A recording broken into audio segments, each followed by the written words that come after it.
Our communities, we respond. We bring the fight to the front line. The Army National Guard stands ready to face the dangers of Mother Nature and protect our homes and our neighbors. We will always be there when your community needs us the most. Discover more about all the ways you can serve part-time in your community by visiting nationalguard.com. Sponsored by the Alabama Army National Guard. Aired by the Alabama Broadcasters Association and this station. Alabama's companies know people need to feel safe at work. That's why Alabama Works has partnered with agencies across the state to provide access to everything from CDC guidelines to the latest in on-the-job safety innovations. At alabamaworks.com, you're one click away from what you need to know to get to work safely. Work safe, be safe. Your new success story is at alabamaworks.com. Sponsored by Alabama Works, the Alabama Broadcasters Association, and this station. Alabama veterans. Are you aware that because of your military service you may have earned VA benefits? The Alabama Department of Veterans Affairs can help you access those benefits at no cost to you, even during COVID-19 when other resources might be hard to find. The Alabama Department of Veterans Affairs has an office near you. For more information, go to va.alabama.gov or give us a call at 334-242-5077. We're open and ready to serve you. Sponsored by the Alabama Department of Veterans Affairs, the ABA, and this station. My part-time service in the Army National Guard makes it possible for me to be more for the community I call home. My training helps me at work when I lead by example. My service in the Army National Guard allows me to keep my community and those I care about safe from threats. Learn more about how you too can live and serve part-time close to home by visiting nationalguard.com. Sponsored by the Alabama Army National Guard. Aired by the Alabama Broadcasters Association and this station. WEGL.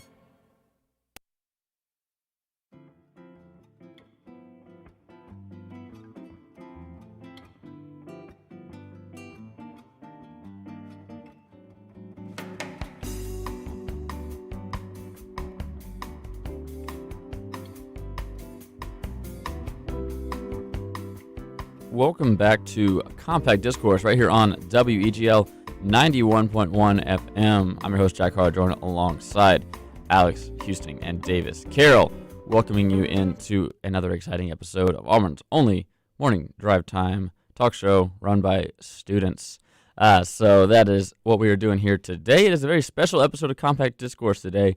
Believe it or not, this is the 4th anniversary of the first ever episode of Compact Discourse going on the air right here on WEGL 91.1 FM. So it's a very special day for me as I celebrate my beginning of my 5th year in radio broadcasts. So 4 years ago today, a young Jack Hart and Justin Thomason were sitting in this very room facing that way, if you can believe that. That was the way our old desk was set up.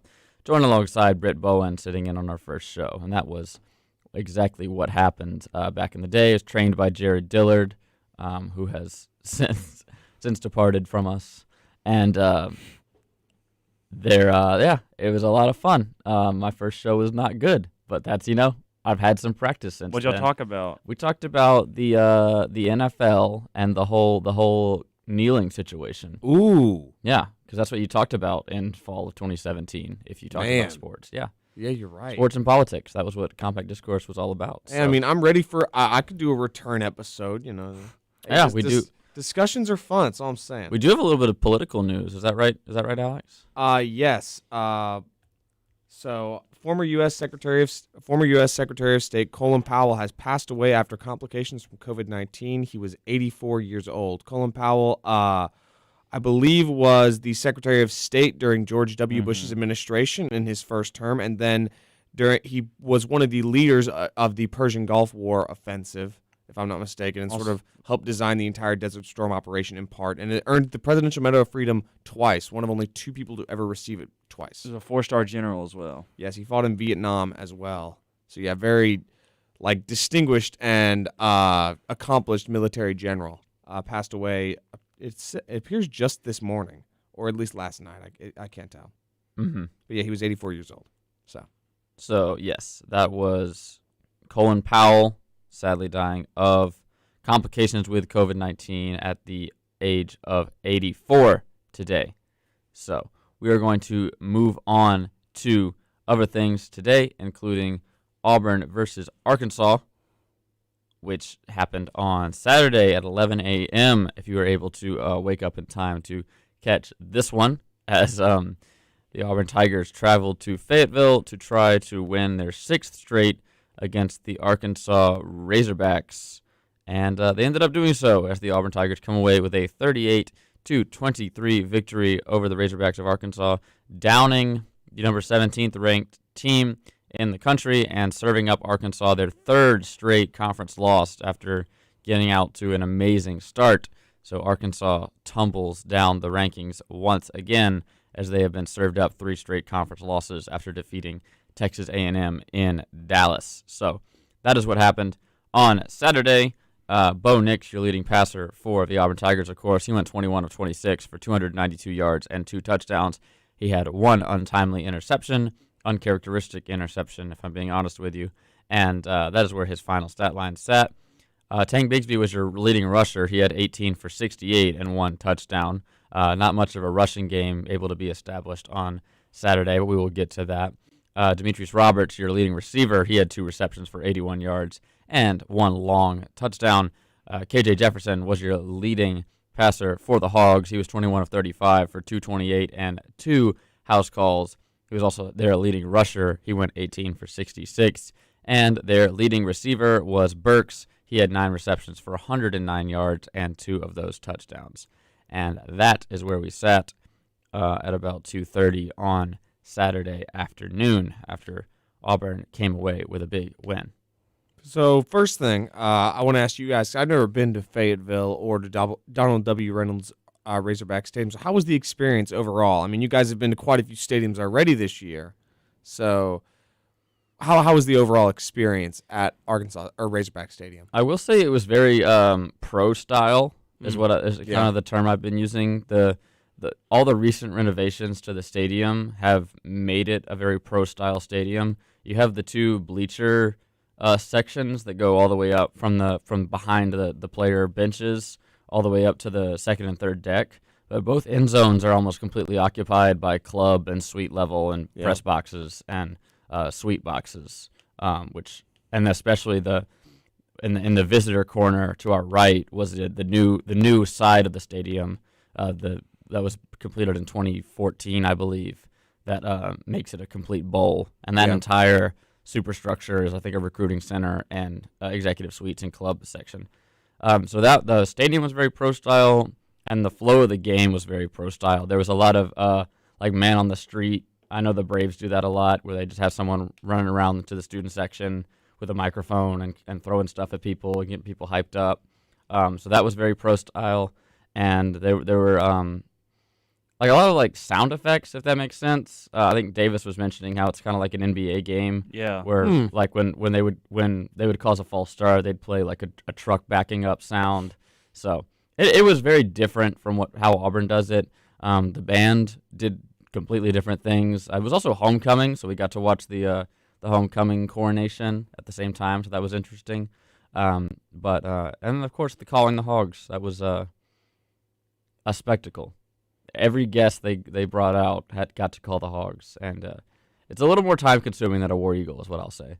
That makes sense. Oh yeah, I was just wondering because I'd never been there before. I certainly plan to in the future. Davis, what are your initial reactions? I also agree. I really like the stadium. One thing I've never seen before, I kind of liked, was every time they got a first down, we play the first down song. Obviously, we all do the dun dun dun dun dun dun dun.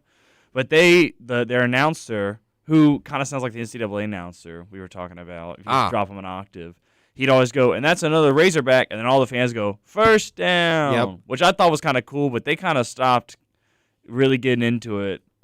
I'll talk about that in a minute after I talk about the campus, but those fans got deterred very easily. Yeah. They were very but okay, so I really like the campus. It was hilly, but it was nice, had a lot of nice art, really cool architecture, I'll say. We took a photo in front of their bell tower. Kind of did. We were just kind of standing around. Their downtown was really cool. Had a lot of food places, a lot of cool stores. We went to this place called, what was it called? Like Farrell's. Farrell's, yeah. It was pretty cool. I had a good Philly cheesesteak there. Watched the games. Me and Chris were sleepy, and then we were falling asleep. We were so tired. It was. They were very sleepy. So yeah, that was our experience with Fayetteville. The stadium's up on a big hill, which is cool. I think they even call it the Hill. And you can from where we walked in, you can see it for quite some time before you get up to it. So that was very cool. That's cool. And there's just a lot of new buildings around the football stadium. It seems like a recently renovated type of area. So I'm glad to have gone now and not 7 years ago before all that was built. Yeah, that makes sense. I would say it fits with the sort of resurgence of Arkansas football over the last 20 years, despite the Chad Morris era being like the worst ever. Early 2000s, they had a lot of success. And then, 2008, 2012 with Petrino success, and then even Bielema brought some success to the program as well. So, that checks out. I will say one thing about the first down thing, Davis, there are a lot of teams actually in the SEC that do that. Ole Miss does it, where the guy will say first down, then everybody says Ole Miss. You can always hear that guy on the TV. And then Alabama says first down, and then they all do Roll Tide. I think LSU had a song that they play. Auburn sort of, it kind of goes in the middle, but I think every SC team does except probably Vanderbilt. Wait, I just never heard every fan say first down instead of like a little chant or a song. That makes sense. But I haven't been to that many stadiums. I will say I really dislike the college stadiums that seem to prioritize club seating. LSU did the same thing, and it bothered me. And now that you guys have said the same thing about Arkansas, again, I haven't been there, so maybe I can't complain about it. Around the whole thing, it was like executive suite looking things. Like it was just like a ring around the top. Well, around the top, that's fine. But I'm talking at the field level, the ones that really. There was right behind the bench. There was I'm pretty sure I don't know season ticket holders. I don't know what they were. And then, each side. Miami has the same thing, and Alabama has the same thing. I'm like, come on now. I feel like it sort of ruins. It's like if Auburn was we're just going to push the student section back 6 rows to leave it for club seating, which is not something they do. But about the game, I guess, if we want to talk about the game, unless you guys have anything else to say about good old Fayetteville. I mean, we could talk about Fayetteville for just a little bit longer. I will say it's quite a hike to get out there. Yes. From Auburn, you spend about more than half the time driving there in Arkansas proper, considering that Fayetteville is in the very extreme northwest corner of the state. So we got through Memphis, and we weren't even halfway there yet. So that was a little bit jarring to me. But, we got to see a lot of Arkansas. If I'm being completely honest with you, at least the route we took, there wasn't a whole lot to see. But nice hills. Once we got on to Interstate 49 after passing through Little Rock, heading north up to Fayetteville, it was very interesting to drive through some of the foothills of the Ozark Mountains, and there was a tunnel, and very, very interesting stuff that if you're driving around the South, you hardly ever see, and did not expect that from an SEC school. That sounds like a really cool place. I certainly want to go at some point. That I guess I should probably go while Auburn's on a win streak against Arkansas because they've had a lot of success there and here lately. I believe the last time Auburn lost to Arkansas was in 2015 in that 4 overtime game. Indeed, one of the saddest seasons to ever be watched as an Auburn fan. Truly. Maybe. Truly. Another thing in Fayetteville is when you're walking around campus, you'll notice just a ton of names on the ground, and they have a traditions where every year all the alumni of that year get their name put onto the street. That's cool. Every single person that graduated in that year, and Jack and Chris were no, it just has to be just special donors. And then we were walking for 5 minutes. It was one year. It was broken up by year, and then we got to 1935, and there's 40 people on. So we figured it was people with doctorates or something. But then we turned around a corner and we saw 2017, and 2017 kept going for about a quarter mile. That's really cool. I don't know how they do that without having to shut down part of the city. It seems like, but that's really cool. And I really like that. A lot of people were just walking around looking for themselves. Their equivalent of Sanford Lawn, and getting a picture with their name in the that's really on cool. The sidewalk. That's really cool. I like interesting that. Tradition that I was very fond of when I saw it. So that was the atmosphere at Fayetteville. Let's talk about the game on the other side of a quick break. Auburn, of course, getting their 6th straight win against the Razorbacks of Arkansas. Thank you for joining us here on Compact Discourse on this special anniversary edition, and I can't think of a better way to be spending it than talking about an Auburn football win. 38-23 go the Tigers over the Razorbacks. We'll break it down for you on the other side of the break. Auburn looks ahead to a bye week, and then Ole Miss coming to town on the 30th. Don't go anywhere. We'll be back in about 2 minutes.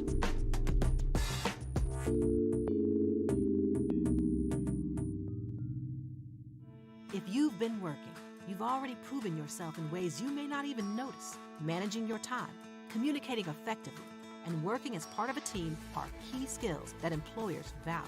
At alabamaworks.com, you can find out how to build on your experience to up your game and get the job you really want because it's out there.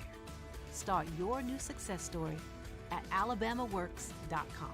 Sponsored by Alabama Works, the Alabama Broadcasters Association, and this station. In the Army National Guard, family means everything. They really appreciate what she's done as a sister as well as a soldier and, supporting their country. Our parents, they were really supportive that all 5 of us would join. Family members that are soldiers in the Army National Guard inspire and influence, setting a path for others. It's validating knowing that, I kind of did my part to make sure this is what they actually wanted and that they feel the same way I do.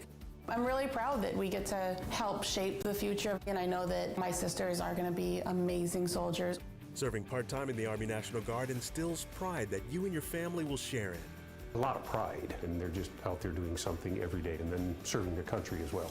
I got my education because of the Guard. I got to travel a little bit and experience a whole different culture. Visit nationalguard.com to learn more about part-time service. Sponsored by the Alabama Army National Guard, aired by the Alabama Broadcasters Association and this station. Watch out for people riding bikes. It's not just courteous. Now it's the law. The new 3 Feet for Safety Act requires that drivers give at least 3 feet of space when passing bicyclists. More and more people are commuting and touring Alabama on bicycles. As the number of cyclists on our roads increases, so does the need for safe driving. So slow down and give cyclists 3 feet of room. Follow the rules of the road and watch out for each other. Learn more at drivesafealabama.org. Sponsored by ALDOT, the Alabama Broadcasters Association, and this station. Your career isn't a job, it's a journey. Your next job could lead to bigger things, and you're in charge of how fast and how far you want to go. At alabamaworks.com, you can connect with employers and start working right now. Then chart your path forward with training and career planning tools. But it's only the beginning.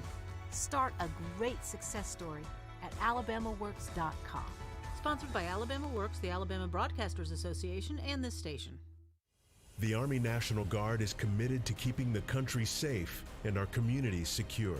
Composed of hundreds of thousands of citizen soldiers from all walks of life and in every corner of America, the Guard is always ready to respond to local or national emergencies. The Army National Guard reacts to domestic operations in each of America's 54 states and territories, including Puerto Rico, the Virgin Islands, Guam, and the District of Columbia. Each state National Guard's unique domestic role is to act as the first line of defense in support of civil authorities in their state. The Guard's emergency responses include search and rescue missions for floods, combating wildfires, hurricane and tornado recovery, and the presidential inauguration. The Army National Guard. We are always ready. We are always there. And in every state and territory, we stand guard for our communities. To learn more, log on to nationalguard.com. Sponsored by the Alabama Army National Guard, aired by the Alabama Broadcasters Association and this station.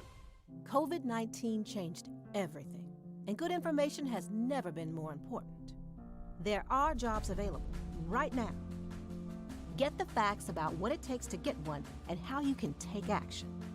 Use your time to get prepared for the job you need and the career you want. We'll all get through this with information and resources to be ready for what comes next. Your success story is our success story. Get started at alabamaworks.com.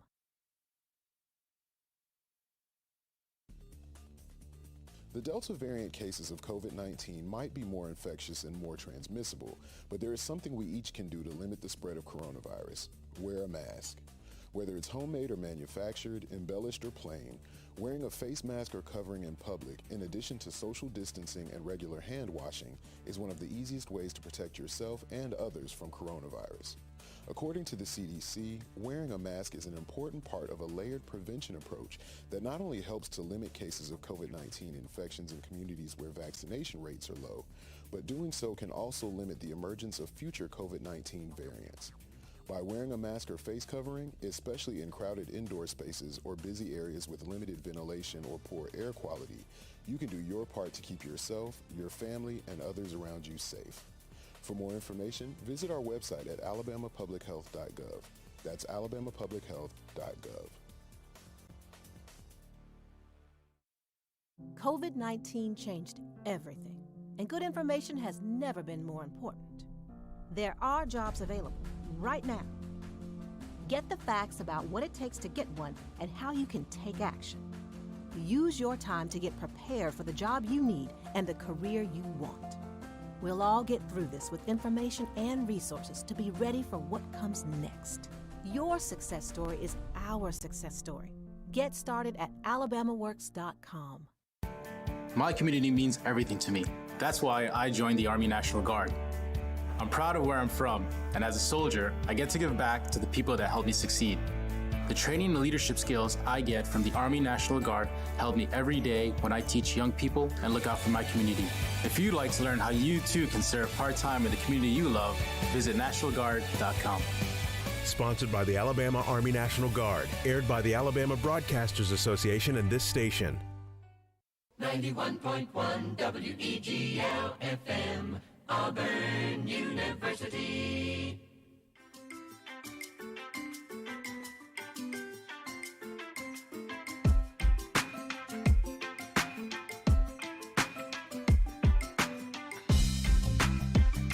Welcome back to Compact Discourse right here on WEGL 91.1 FM. I'm your host, Jack Hart, joined alongside Alex and Davis, welcoming you into the show to discuss Auburn University's big win over the Arkansas Razorbacks this past weekend. 38-23 go the Auburn Tigers over the Hogs in Fayetteville to make it 6 straight. Auburn hasn't lost to Arkansas since 2015 when they dropped a heartbreaker in quadruple overtime up on the hill in Fayetteville. If you have something you would like to say about Auburn's game against Arkansas on Saturday, we would love to hear from you. That is, of course, 334-844-9345 or CDiscAU on the Twitter. So go ahead and send us your opinion if you'd like to talk about the offense, the defense, the special teams, whatever, whether it be the play calling or the coaching. We'd like to hear your feedback. But first, we'll get Alex and Davis's feedback on how much the offense has improved from week to week, considering last week against Georgia they put up 10, and this week against Arkansas they almost broke 40. I would say, and to echo a lot of what the beat writers were saying on Saturday, this is the best Bo Nix has looked in his Auburn career so far. This stretch of games between LSU, Georgia, and Arkansas, because he did not lose the Georgia game by any stretch. Not to mention, as we mentioned, those 8 drops drastically affected his performance overall. This is the best he's looked, and it's crazy that we got here after the Georgia State game. I mean, after his even playing for the rest of his career was in doubt. After the Georgia State game, people were saying, well, is Bo going to transfer when TJ Finley takes his job? And he has responded, with one of the best stretches, the best stretch of his career. And this Arkansas game,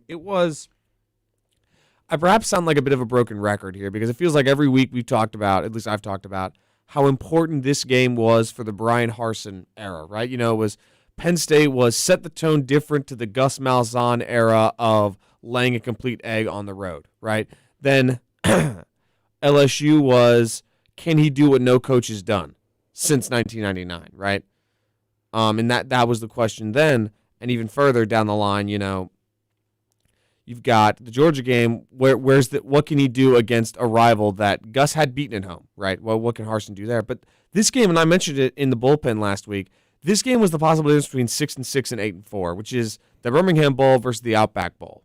And in any coaching tenure, the beginning of the season is not, the first season of the tenure is not make or break, right?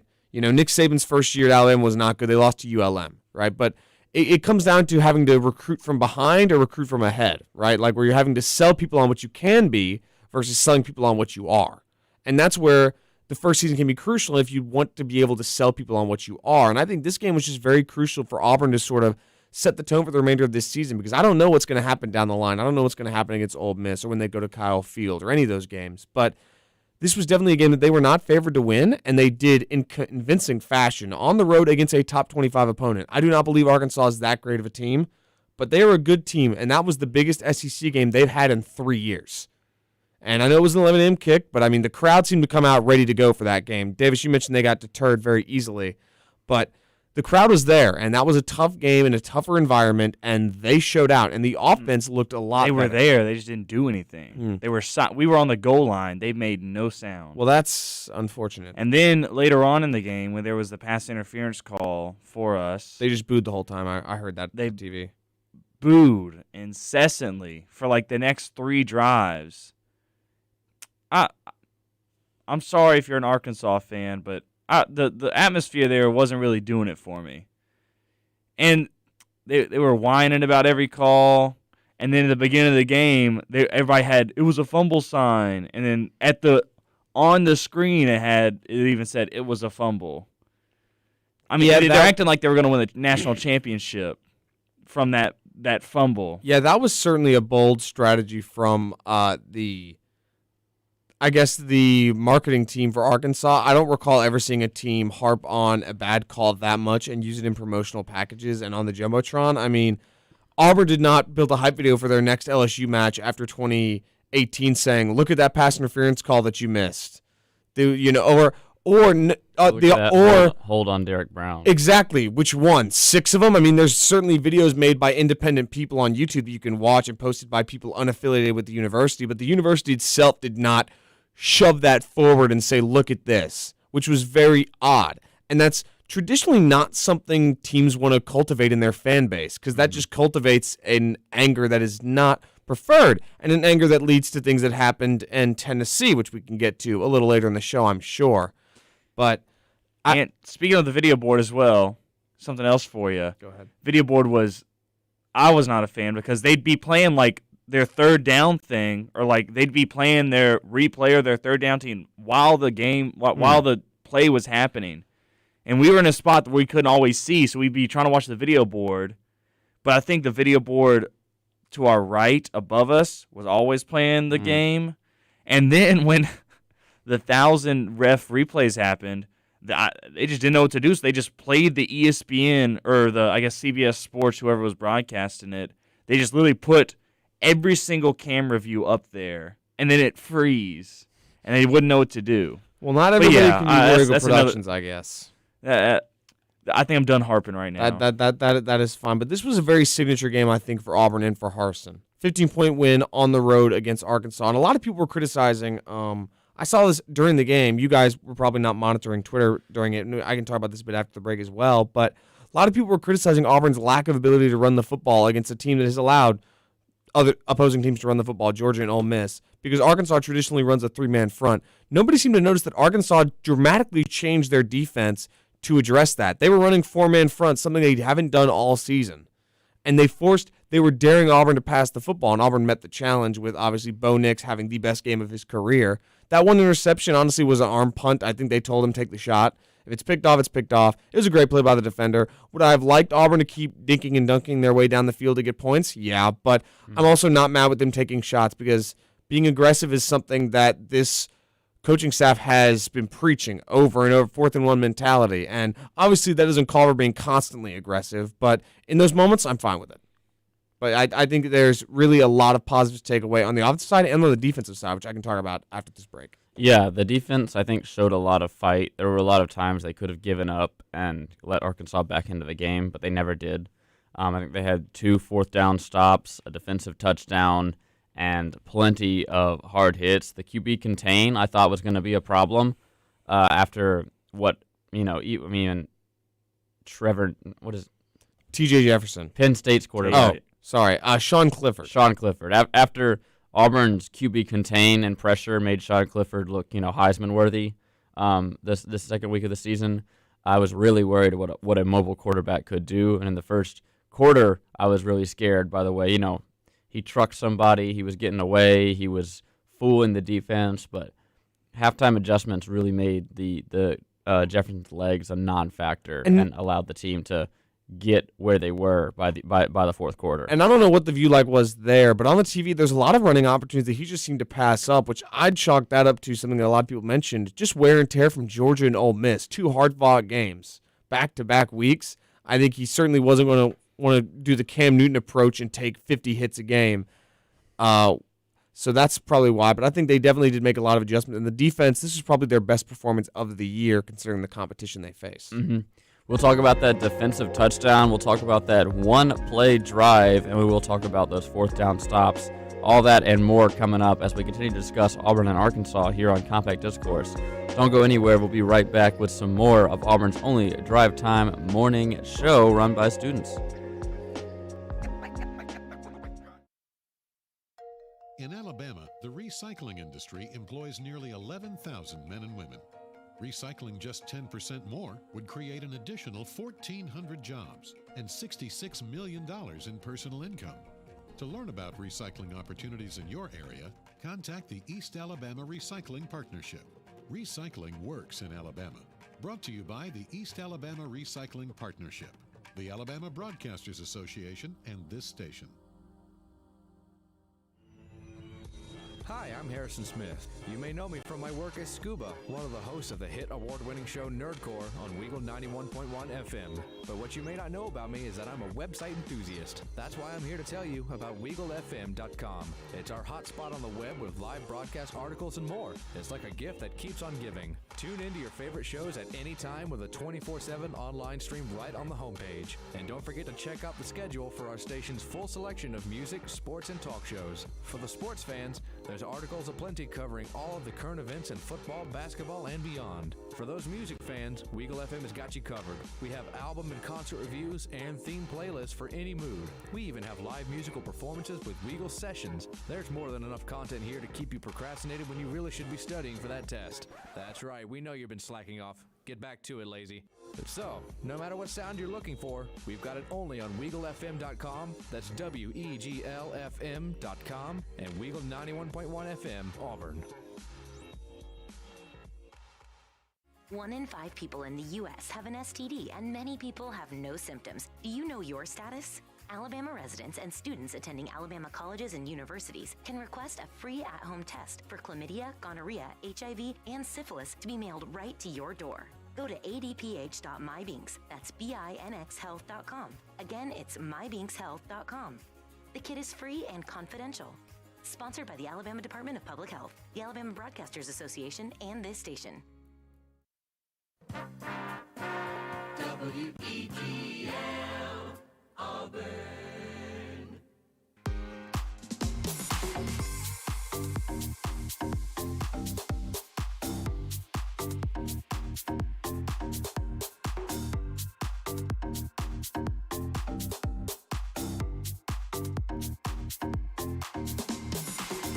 Welcome back to Compact Discourse right here on WEGL 91.1 FM. I'm your host, Jack Hart, joined alongside Alex and Davis. It's warmed up just a little bit since we started the show. It's up to 54 degrees here with the sun out on a Monday morning. 72 is your high today with a low of 47. 60 degrees is going to be your morning temp. It'll get up to 70 this afternoon, which is about your high. No chance of rain. This evening, it's going to come in to about 55 degrees once the sun goes down. We were out playing outside yesterday, and as soon as the sun went down, it got immediately very chilly. So plan accordingly for that. And then your overnight temp is going to be 50 degrees tonight as we are rapidly approaching a full moon as we are in the waxing gibbous phase right now. Sunset is going to be at 6:05 p.m. That's when the sun will disappear over the western horizon. And that is your Auburn, Alabama weather report for today, the 18th of October, rather. Let's jump right back into Auburn, Arkansas. You had a couple big touchdowns for the Tigers, including a one-play drive when Demetrius Robertson caught a 71-yard pass from Bo Nix. Is that what we'd like to see? The wide receivers answered the call after weeks of criticism and weeks of problems with an amazing concentration on that play. He really didn't see the ball until it was in front of him, a la Ricardo Lewis. and the prayer Jordan Hare is a good comparison. I knew Alex was going to say that. I mean, no, legitimately, if you watch it, like he did not see it, and then it's like in front of him, and he immediately grabs it. So that is exactly what this team needed, was to be able to trust the wide receivers to take those shots down the field. And I think that's what they responded very well with a great game from the wide receiving core. I think, yeah, the mentality of this team to play the third quarter that they did was unbelievable. You know, it's very demoralizing to give up a touchdown right before halftime, which they did. I mean, it's even more demoralizing to give up another touchdown and lose the lead like they did at the beginning of the third quarter. So now they're down 17-14 after leading for the entire first half. And I think the resiliency of this team to just put together three incredible, if you want to call them drives, you can, but three sequences, beginning with the backing up Arkansas and then getting that strip sack fumble return by Marcus Harris to get a touchdown and retake the lead. And then Arkansas gets the ball back. Auburn is able to bend, not break, stop them on fourth down, get the ball back, immediately take a shot to the end zone, and score 14 points in the matter of 3 minutes. This was, I think, what we can imagine the Brian Harsin era will be. An opportunistic defense that takes advantage of turnovers and gets key stops when they need it, and an offense that'll take shots to snatch some momentum away right when it needs it. And the fact is, the defense really came together this week without Owen Papo. Probably one of the best players on the team has been injured the last 2 weeks, getting this bye week this week. Auburn wants to have him back by Ole Miss. Difficult to say if he will be. But this defense responded. And the fact is, this defense is really coming together. Ekuliota, who is the transfer, I believe, from Northwestern, has 7 tackles for loss in 7 games. For reference, a previous defensive end who now resides at UCF had 11 tackles for loss over a 4-year career. Leota has 7 in a 7-game stretch, for what it's worth. He's shown up week after week. Colby Wooden is probably one of the best defensive tackles in the SEC at this point. His disruption ability is about as good as it's been since Derek Brown, I would say, for this defensive line, because 2020 they were lacking that, and he really showed up with 2 key sacks. His sack set up that fumble in the end zone, actually, a great shoestring tackle of a big T.J. Jefferson. KJ. Is it? I thought it was K. Okay, my bad. KJ Jefferson. We have TJ. My mistake. But that was one of the big game-changing moments because, I mean, it was not an easy tackle to make, and he made it. So this defense is really coming together, and the secondary responded as well with a much better performance, in my opinion. They didn't slow down Jalen Burks as much as they maybe should have, but nobody stopped him yet. So yeah, I will say that after the Demetrius Robertson touchdown catch, all of the wind was completely sucked out of the stadium. Yeah. As you can imagine, after, taking the lead, does Arkansas then immediately gives up 14 points to go down 11. And that completely took the crowd out of the game for the rest of the third quarter and into the fourth, when just about the only, sound you could hear out of them was the booing. So yeah, that was big for not only the score but also the environment. That was textbook how you respond in a football game. That's what you want your team to do, and I'm sure Harsin is very pleased with that response. Okay, so you take an early lead. You give up that lead, right? With Arkansas having all the momentum, how do you respond? With a huge defensive stop, and then the offense goes right for the jugular with a deep throw to Demetrius Robinson. That's exactly what they need to do. And that's something that, I mean, it felt good to see the team do exactly what they needed. Down to that last fourth quarter drive. Okay, you're in the lead. You need to milk some clock and get some points on the board. They did both with a long, methodical drive, ending in a wild Bo Nix quarterback draw, which I did not see coming. Not to mention, my favorite play maybe ever was the third down conversion where it was a new formation Auburn has not shown this year, where Bo fakes it to his left to a receiver going to his right and then runs in like a quarterback power type play. That was just, I'd not seen that formation yet.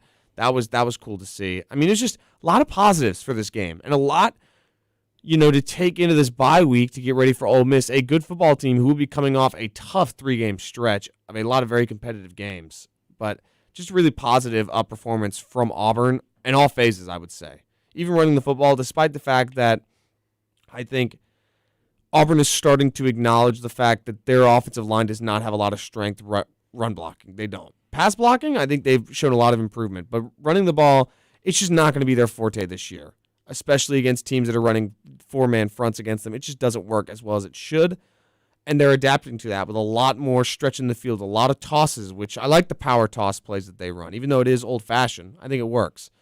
There's just a lot of steps in the right direction for Auburn at a very critical point in the season. I mean, again, difference between 4-3 and 5-2 is a big difference, especially with the rest of the schedule ahead of them.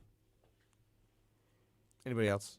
I know I talked to them. I think 5-2 is big. That's where you want to be. Auburn's currently sitting at 3rd in the SEC West, which I don't think a lot of people expected coming into this season.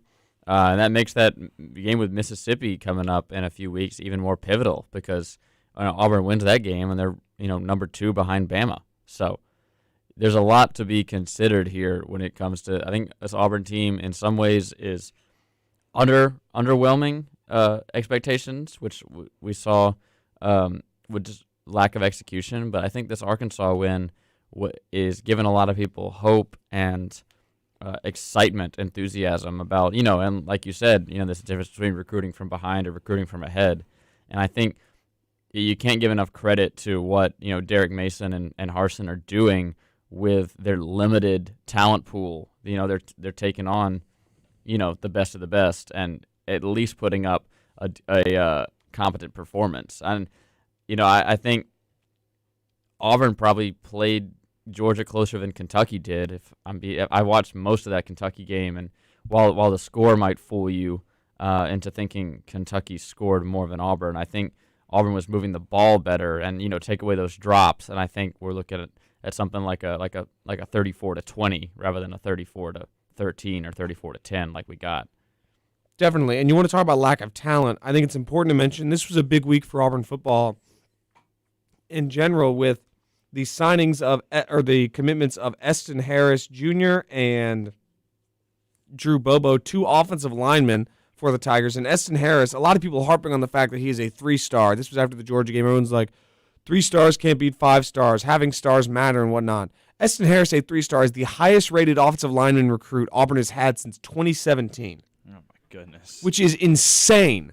And I first of all, I think he may jump to a 4-star, and I think he's going to be a great player. I'm not a big star guy. I'm not thinking, stars don't think matter. I don't think they are. Jarquez Hunter was a 3-star. That's enough said for me, to be honest. But the fact of the matter is, by a sheer rating perspective, that is absurd. 2 recruiting classes plus 2020 without an offensive lineman recruit higher than that is ridiculous, especially because the offensive line problem has existed since 2017 and it was not addressed. That's a small microcosm of exactly what they're dealing with. And a lot of people have been calling for Derek Mason's head, actually, on Instagram and on Twitter, saying how they need to fire him already. Realize the talent that he is working with. A lot of people are like, don't run zone. He has to run zone because I don't believe he thinks anybody in Auburn other than Roger McCreary can cover people one-on-one. Because I don't think they can. Mm-hmm. He ran man against Georgia, and they did a play-action fake, and a walk-on wide receiver smoked the entire secondary twice. Like, it's just a reality. And you have to run a zone type of defense because he doesn't believe that his 4-man front can defeat most teams running the ball, which in a lot of cases they did a lot better this week than they have this season. But look at Georgia's last drive against Auburn. Again, I'm not going to harp on negatives, but I think it's time for people to accept that this team is not as talented as a 2013 or 2010 team, and these coaches need to be cut a bit of slack, to be honest. And again, this is a huge victory and a huge adjustment from the Auburn defense. On the defensive side with Derek Mason and on offense. This is a big moment. And even looking at this stat, Brian Harsin is the only first-year FBS coach with 5 wins through Week 7. He's the only coach sitting at 5-2. A number of other coaches sit at 4-3, but he is the only one currently at 5-2 with probably the toughest schedule of all the new FBS coaches. So for what it's worth, there's that as well to just really understand how positive this performance was. Mm-hmm. I could not agree more.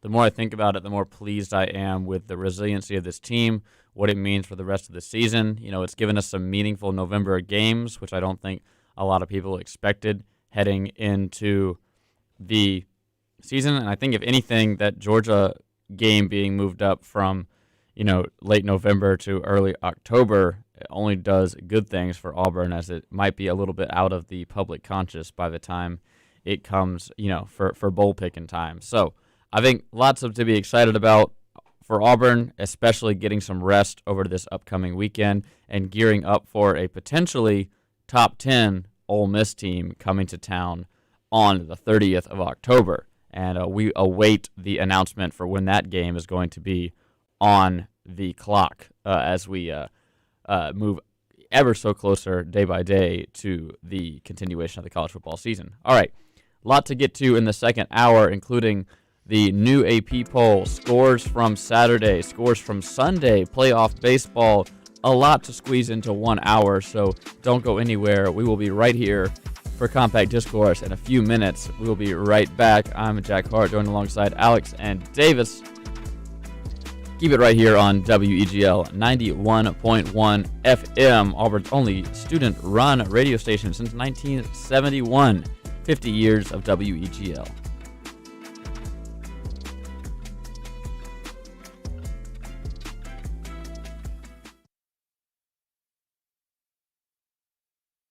Skilled trade workers are the backbone of every community, and also the Army National Guard.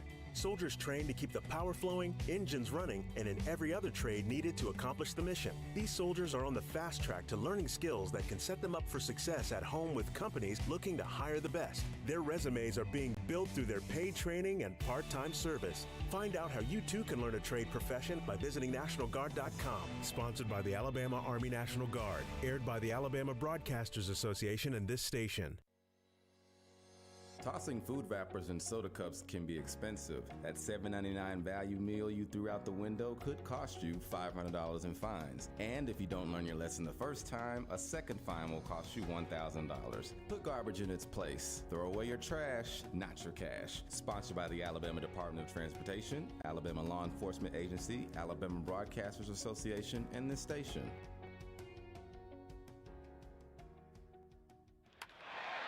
You can beat your toughest opponent. You can beat your best time in the mile. You can beat that old largemouth bass. But one thing you should never try and beat is a train. If a train is approaching, don't risk your life trying to beat it, because beating the train is a deadly game. Drive safe, Alabama. Sponsored by ALDOT, the Alabama Broadcasters Association, and this station. All across the nation, we are here for our communities. We're doing our part to get supplies where it's needed in order to fight COVID-19 together. It feels good to be out there to assist our community. I would like our friends and family to know that your National Guardsmen are always ready and always there. Visit NationalGuard.com to find out more. Sponsored by the Alabama Army National Guard. Aired by the Alabama Broadcasters Association and this station.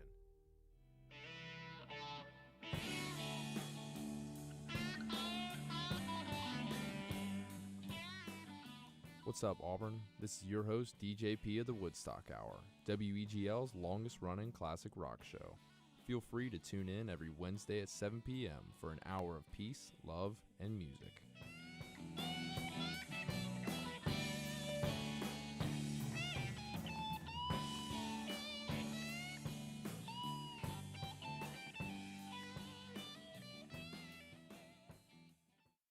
Unexpected reactions to smart financial decisions brought to you by feedthepig.org.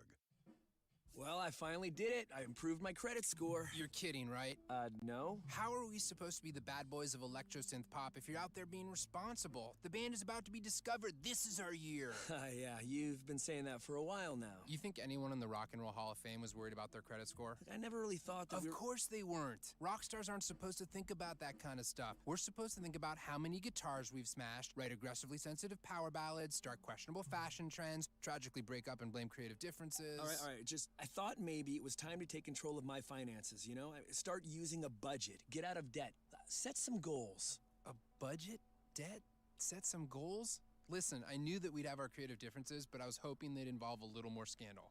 When it comes to financial stability, don't get left behind. Get tools and tips for saving at feedthepig.org. This message brought to you by the American Institute of CPAs and the Ad Council. You know what really gets a party started? Indoor baseball. Yeah, just find a broom or a pool cue, and you can use, like, anything as a ball. Cans, bottles, shoes. Hey, bro, toss me that avocado. Most party fouls are pretty dumb, but if you decide to drink and drive underage, you could lose your license and your freedom. Underage drinking and driving, the ultimate party foul. Learn more at ultimatepartyfoul.org. Brought to you by the National Highway Traffic Safety Administration and the Ad Council. In the Army National Guard, family means everything. Our parents, they were really supportive that all 5 of us would join. I got my education because of the Guard. I got to travel a little bit and experience a whole different culture. It helped me get my job, it helped me pay for my house. Serving part-time in the Army National Guard instills pride that you and your family will share. Visit NationalGuard.com to learn more about part-time service. Sponsored by the Alabama Army National Guard, aired by the Alabama Broadcasters Association and this station. There are 250 miles of trails in Alabama state parks. That's 250 miles for you to hike, bike, and explore. And it's something we want to share with future generations. Help us improve these trails by becoming a partner in the Alabama State Parks Trail Program. To learn more about the importance of outdoor recreation and how you can help with the development and management of this new trail program, visit alapark.com or call 800-ALAPARK. Sponsored by the Alabama State Parks, the Alabama Broadcasters Association, and this station. Check out my new time machine. Does it work? Hit the button. Hey, it's Napoleon. Oui. Check out the future. Hey, you have a nice house. Why don't I? You didn't save any money, buddy. If only there was a way I could go back in time and fix that. Save something for the future. Put away a few bucks, feel like $1 million. For free ways to save, go to feedthepig.org. That's feedthepig.org. This message brought to you by the American Institute of Certified Public Accountants and the Ad. How can we make Alabama a more beautiful state? By keeping our roads, highways, schools, and communities litter-free. It doesn't take much, but to think before you act. So what does the next generation say? Pick it up, man. Take pride in your school. Did you just litter? Clean it up, dude. How can you make a difference? Adopt a mile. Join the Alabama Clean Campus program or join in the Spring Cleanup or Alabama Coastal Cleanup. And remember, don't drop it on Alabama. This message by People Against a Littered State, the ABA, ALDOT, and this station. If you're a single man under the age of 35, you'd probably like to know what the ladies are looking for on an online dating site. A guy who had a few drinks and later got pulled over for buzzed driving. See, that could cost you around $10,000 in fines, legal fees, and increased insurance rates. And doesn't a guy who's back living with his parents but calls them my roommates just scream Mr. Right? Buzzed, busted, and broke. Because buzz driving is drunk driving. A message from the National Highway Traffic Safety Administration and the Ad Council. Dad, we need to talk. Can we just enjoy the drive? If you're not going to listen to me, who will we listen to? Jeffrey. Marcia Gay Harden, what? Eyes on the road, Dad. What are you doing? What are you doing in my back seat? How did you get in here? You're getting older. Not that old. Your brain's changing. It's natural. Yeah, that's what I was saying. Honey, I've got experience with this. Jeffrey, brain health is all about making the most of your brain as you age and helping to reduce some of the risks to your brain. Really? Now that's interesting. So, you'll talk to her about this, but not me. Marcia Gay Harden? Where did she go? Learn what you can do to help keep your brain healthy at brainhealth.gov. She didn't say goodbye. I mean, I would have. Visit brainhealth.gov.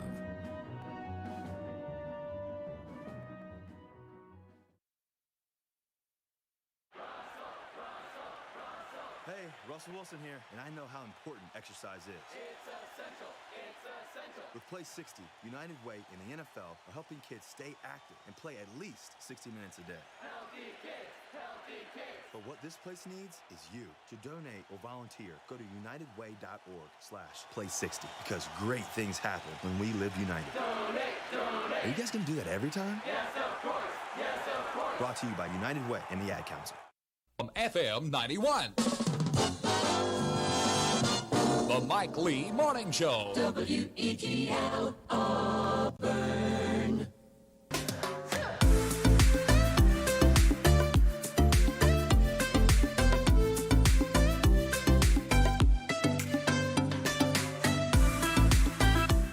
Welcome back to WEGL 91.1 FM. We are not the Mike Lee Morning Show. We are, of course, Compact Discourse, but we are celebrating 50 years of student-run radio right here on WEGL 91.1 FM. We are celebrating another birthday today. It's the birthday of Compact Discourse, which debuted 4 years ago today right here on the Big 91 WEGL 91.1 FM. So shout out to Justin Thomason for helping me get this thing off the ground, and shout out to Jared Dillard for training me on the board and also founding The Extra Point, the sister show of Compact Discourse, from which, without all of that, none of this would be possible, including our video live stream, which I'm looking at over there right now. YouTube, WEGL, look for the orange and blue eagle logo. You can watch us in living color, and we might even have some fun graphics on the screen, like when we do Uniform Factor, and we are currently working on getting some more exciting stuff on the YouTube live stream for you, so you can watch us whenever you want. You can watch us live, and you can watch us pre-recorded on YouTube. So check that out if you have not already. It's a lot of fun. Okay, and then if you're also watching the YouTube, you might see on the sidebar we have all of our social medias, including that we are at Twitter, CDiscAU. If you would like to tweet at Compact Discourse, we would love to hear from you about Auburn football, college football, or playoff baseball, as those are all things we're going to get to later on in the show today. We've also got the WEGL station you can follow on Twitter, Instagram, and TikTok at WEGL_AU for all of the updates on the station. All right, what we're going to do real quick is the scores from the top 25 in college football over the weekend, and then we'll probably have to go to a break, and then when we come back, we'll talk about everything, including the new AP poll. So, without further ado, what happened in college football this weekend? Okay, so on Friday, California nearly gets the upset, but Oregon comes out on top. Oregon beats the Cal Berkeley Bears 24-17 in Outson Stadium. San Diego State remains undefeated, but it takes a scare from San Jose State. They win that one 19-13 in double overtime. NC State continues their tear across the ACC. They blow out Boston College in Chestnut Hill 33-7. Texas A&M puts up a 21 spot in the first quarter against Missouri. They win 35-14 in an SEC clash.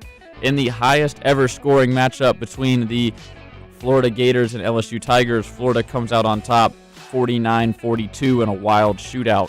Baylor downs BYU 38-24 in Waco. Utah knocks off ranked Arizona State 35-21. Auburn hands Arkansas their third straight conference loss 38-23.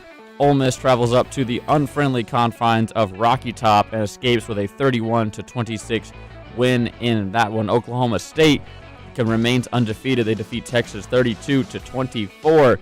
Michigan State undefeated as well. They survive a scare against Indiana 20-15. Goes Sparty over the Hoosiers. Alabama takes out some frustration on Mississippi State. They win that one by 40, 49-9 in Starkville. Oklahoma with a new quarterback. They beat up on TCU 52-31. Cincinnati making their playoff resume more impressive by beating UCF 56-21. Down goes Iowa. Purdue plays the spoiler this time 24-7. Go the Boilermakers over the Hawkeyes. And your SEC game of the week, Georgia Bulldogs run all over the Kentucky Wildcats. 30-13 was the final score in that one from Athens, Georgia. And that was your ranked teams, how they fared in college football on Saturday. We had 3 Big Ten East teams on a bye week. That was Penn State, Michigan, and Ohio State, all on a bye week. So a little bit quiet in the top 10, but they will all be back in action this coming up next week. Moving on to the AP poll. Your new AP poll that came out yesterday. Number 25, welcome to the poll, Purdue, after upsetting Iowa. Number 24, go Roadrunners. UTSA joins the party. They're undefeated 7-0.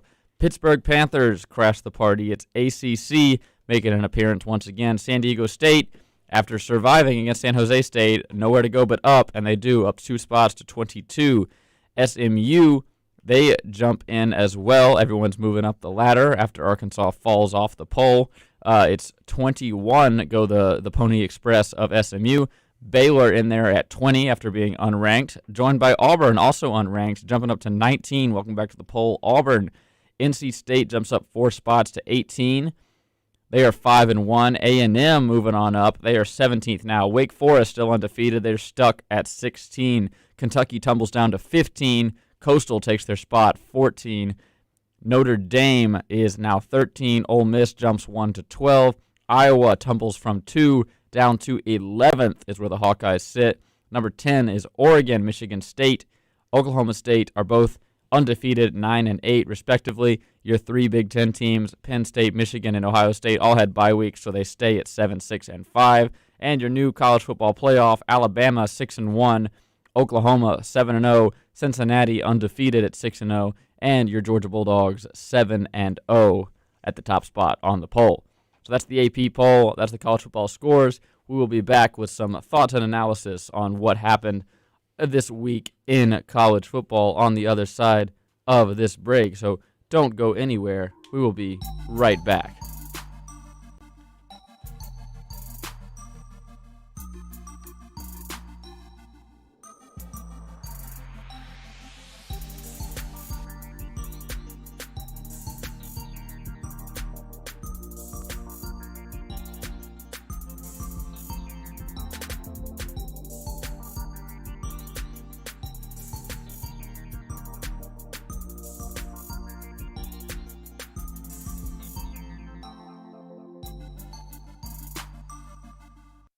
These are the moments you remember. The kick is good!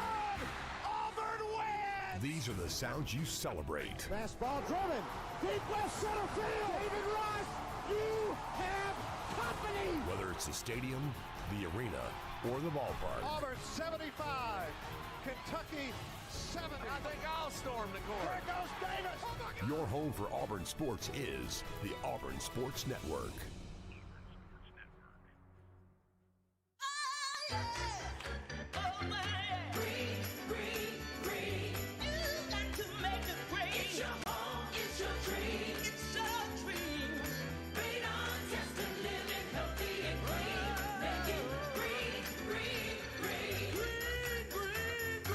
Making it green is making sure the air in your home is healthy for your family to breathe.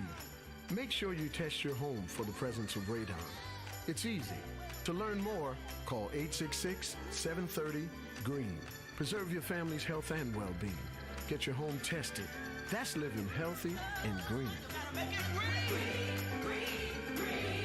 Make it green. It's your home, it's your dream. It's your dream. Make sure you test your home for the presence of radon. It's easy. To learn more, call 866-730-GREEN. A message from the U.S. EPA. Here's farmer and landowner John Prue. We purchased the land about 3 years ago, and there was an old farmstead on there with trees. We were going to clear the land so we could farm through it. We thought we knew where the pipe was, so we didn't call to get it located. The work on our property led to the damage of a light crude pipeline. Fortunately, no one was hurt, but it could have been much worse. Never assume the location or depth of underground lines. Always call 811 or visit clickbeforeyoudig.com before you start work. A message from the Pipeline Operators for Ag Safety campaign.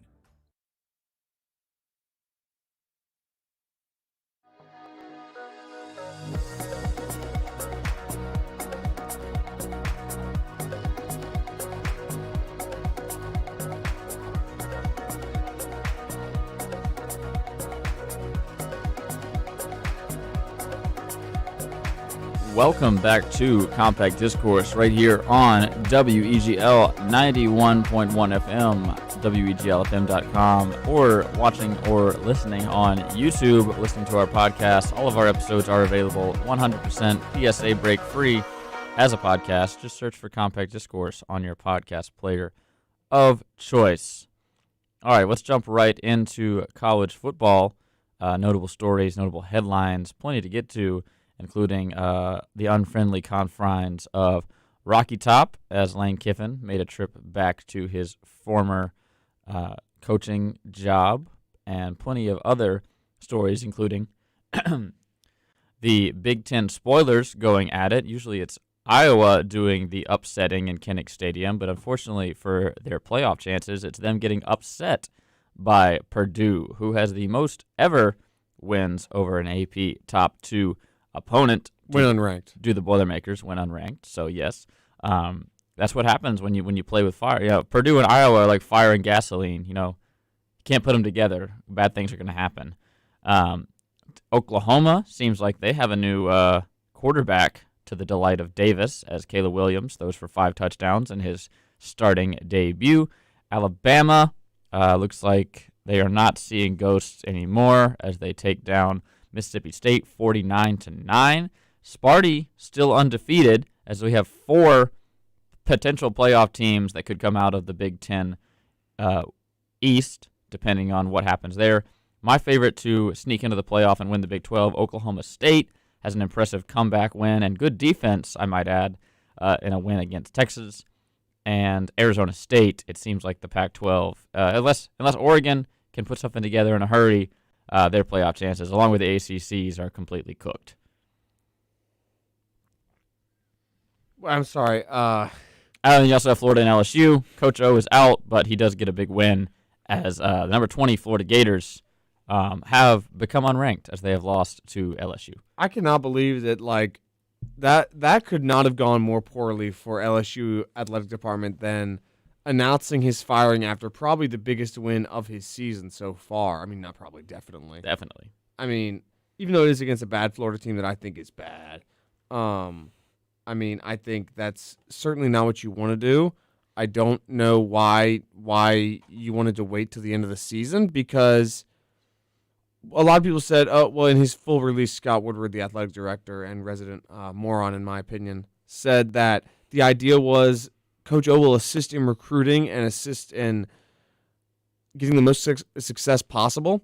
But how does making him a lame duck coach help him be better in recruiting? I mean, imagine going to a recruit's house and saying, I know I won't be there next year, but you should come to LSU because of my staff who may not be fired, because of the players who I might transfer, and because of insert head coach who I do not know.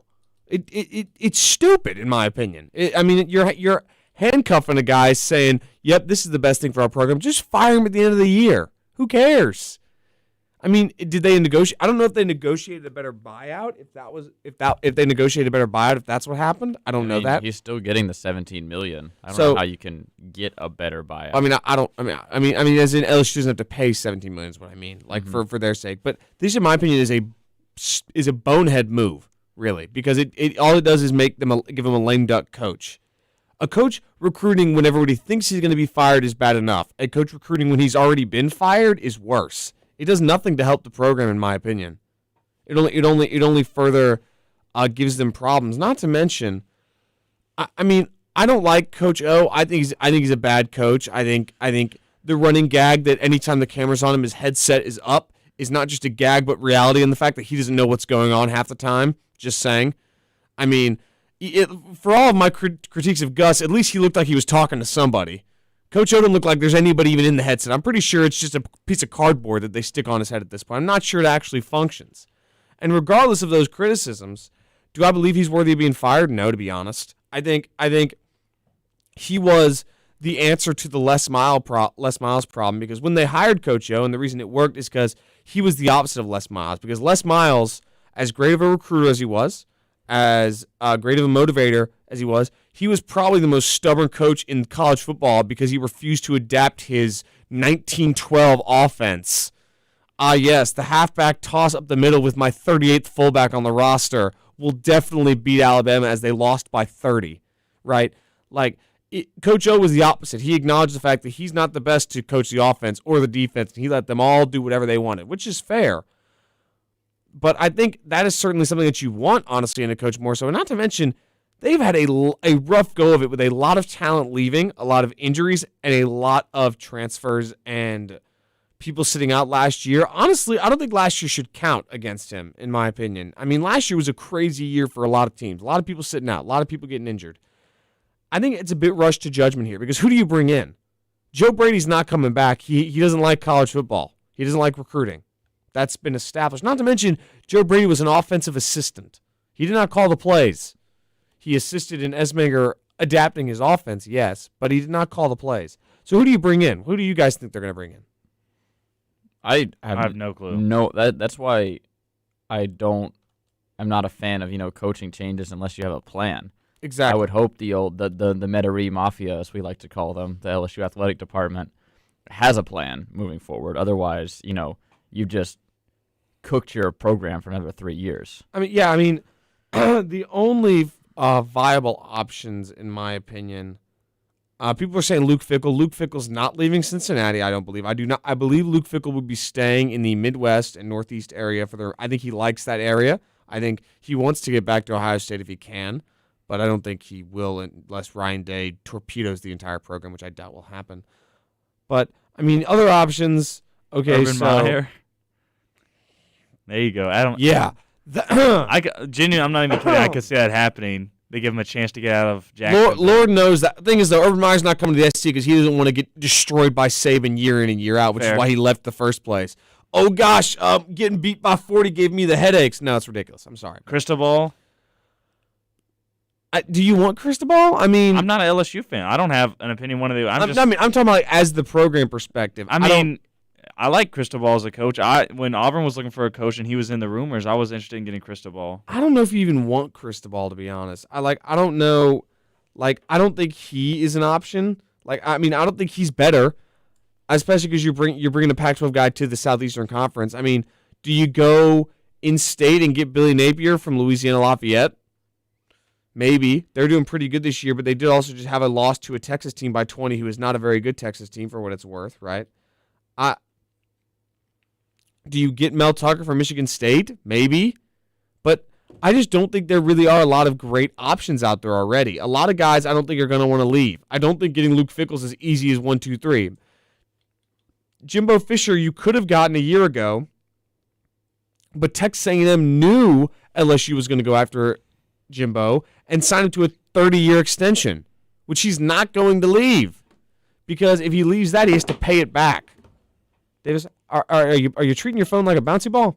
Just drop. Nobody knew that happened, Alex. Davis, everything gets picked up. Surprisingly, I'm just giving you a little heads up. Also, there are cameras, Davis. The cameras that are pointing at my face. I mean, anyway, I don't know. Do you guys have any possible candidates, Jack? I saw an article that said Jimbo Fisher was at the top of the list, which I find again, I just said is impossible. Right?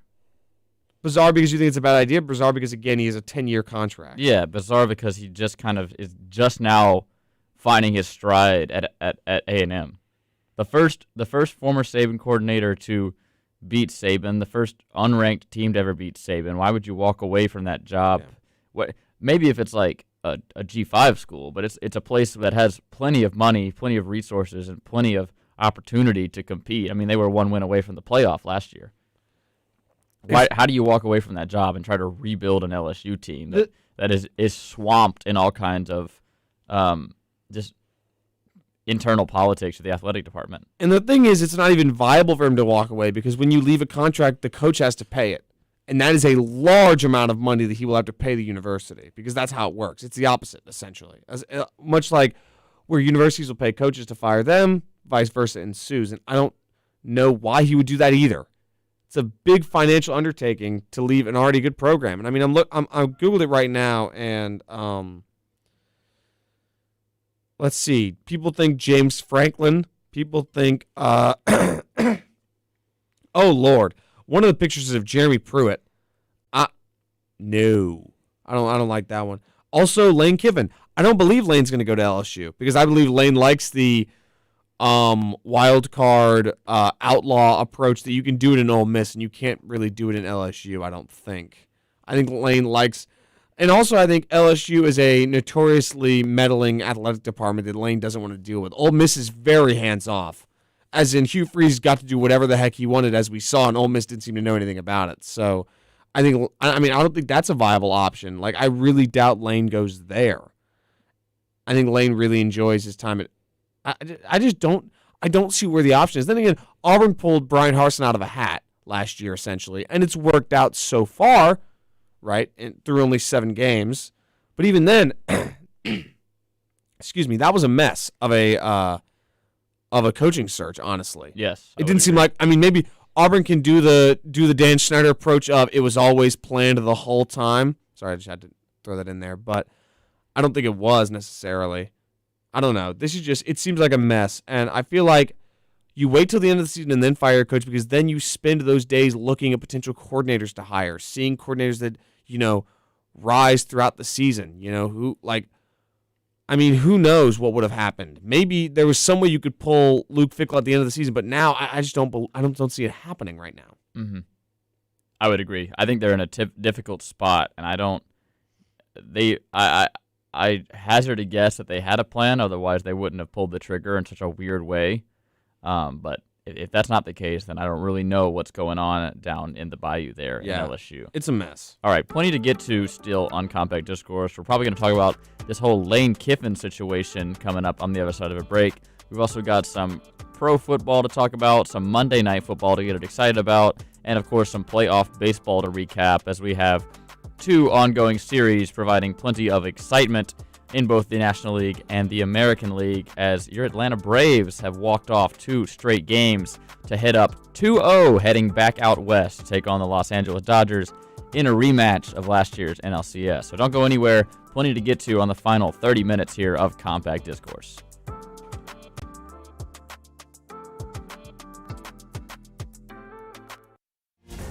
Fire threatens everything in its path. When it threatens our nation and our communities, we respond. We bring the fight to the front line. The Army National Guard stands ready to face the dangers of Mother Nature and protect our homes and our neighbors. We will always be there when your community needs us the most. Discover more about all the ways you can serve part-time in your community by visiting NationalGuard.com. Sponsored by the Alabama Army National Guard. Aired by the Alabama Broadcasters Association and this station.